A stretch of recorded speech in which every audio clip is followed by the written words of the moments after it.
Welcome back. You died, but you paid some hacks to cryogenically freeze your head or maybe your body so you could be brought back to life after science cured death and whatever condition caused your death.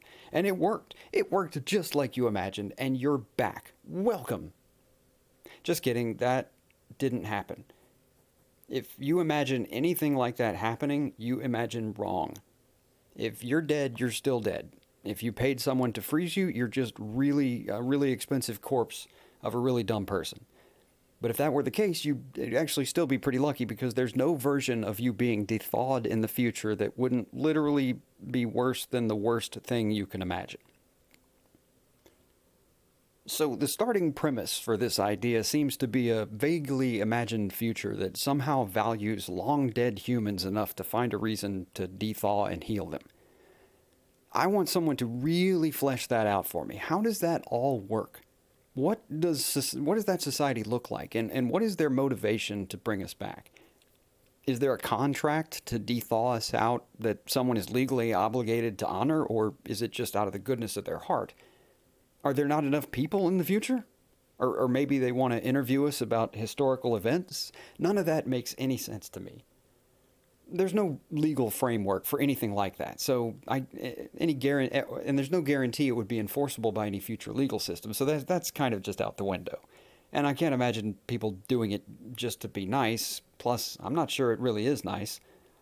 And if the future is depopulated or needs fresh genes or something, they do a lot better to raid some sperm banks or just take your sperm or eggs without the ethical question or costs of reviving you fully, you know.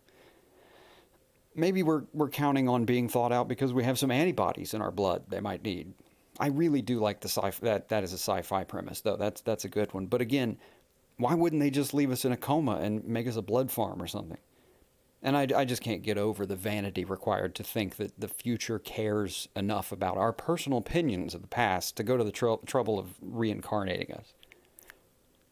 Now, I will concede that if we found a frozen caveman that we could somehow thaw out and interact with, it would be pretty enticing.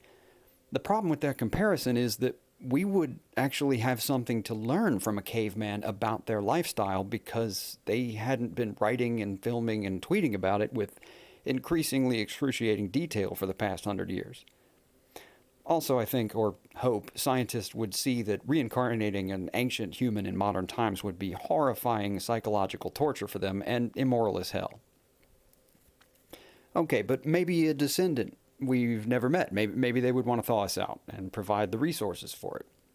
I don't know. I guess I can't rule that one out because family can become a pretty bizarre institution, even across generations that don't know each other.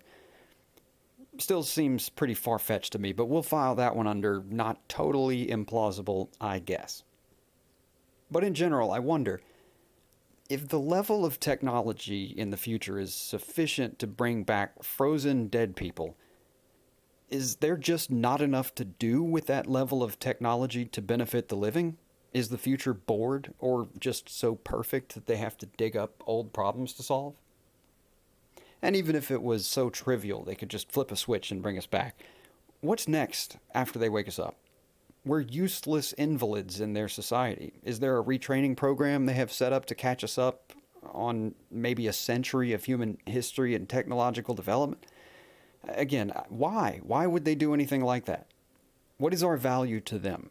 Nostalgia for our ridiculous present? Doubtful. I think it's probably way more likely the future would resent the past we came from and want nothing to do with the cultural baggage we'd inevitably bring into their world. Oh, but maybe we're special. Maybe we're an Einstein or a Tesla, and they have a unique reason to want to meet us.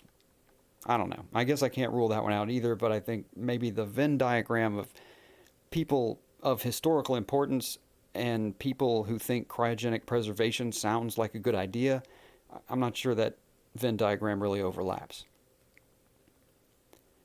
But even in the delusionally optimistic scenario where we wake up in a world that even wants us there, the idea that we'd enjoy living in that world or have any real chance of thriving in it is equally delusional.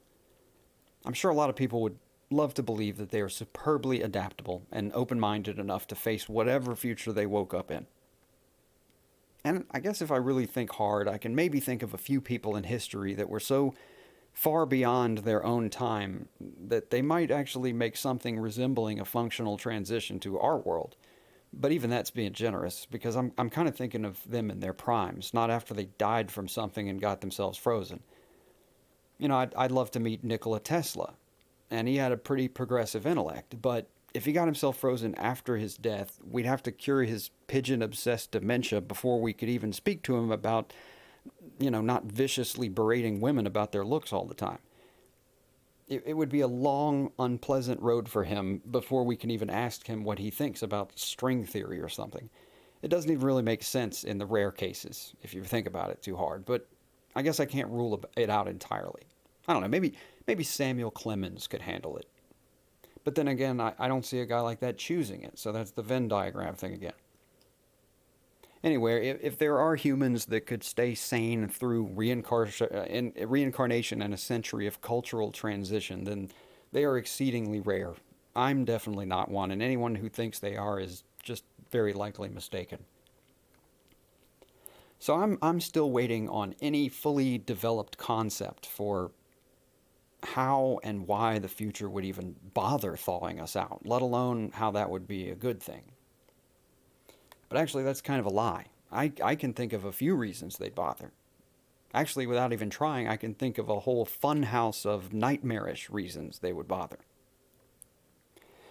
So, you're a forgotten meat popsicle in a refrigerated warehouse or liquid nitrogen tank somewhere or whatever. Maybe there's a few pieces of paper defining who and what you are and the conditions you are hoping to be revived in or whatever. And some time passes, people die, paper gets lost, companies go out of business, assets get sold. You're still a forgotten meat popsicle in a warehouse. One day, someone actually figures out some interesting methods to revive dead human brains, but they are ethically unapproachable by mainstream research. But the animal trials were just so promising. So, some Joseph Mengele wannabe son of a bitch sets up shop in North Korea and buys a load of questionable assets from companies with embarrassing business models. Now you're a forgotten meat popsicle in a shipping container headed to a research facility in North Korea. I could get insanely graphic with this, but I'm hoping that paints enough of a picture of where this is headed. In the best case, you never actually experience the horrors that your revived flesh is put through. In the worst case, you may experience entirely new depths of suffering that a living human being could never experience because they could just die. So, pretty much, if you're a straight up Cenobite Hellraiser level masochist looking to explore existential horror beyond mortality, then yeah, I guess go for it. Cryogenic preservation might be a reasonable option for you. But unless that's you, which it isn't, you don't want to risk a literal hell for a slim shot at being confused and alone in a future that doesn't look anything like you'd imagined or hoped it would. So those are the main points I wanted to cover here. The future has no motivation to thaw you out and treat you like a person at all. Plus, it would probably suck for you even if they did. Plus, someone will have the motivation to thaw you out and treat you like meat, and that would suck way worse. So this is just a general PSA, don't get cryogenically frozen. You're already dead. That's the hard part, and you're past it. Just stay dead. It can't be that hard. Cavemen have been doing it for thousands of years, and they're still fine with it.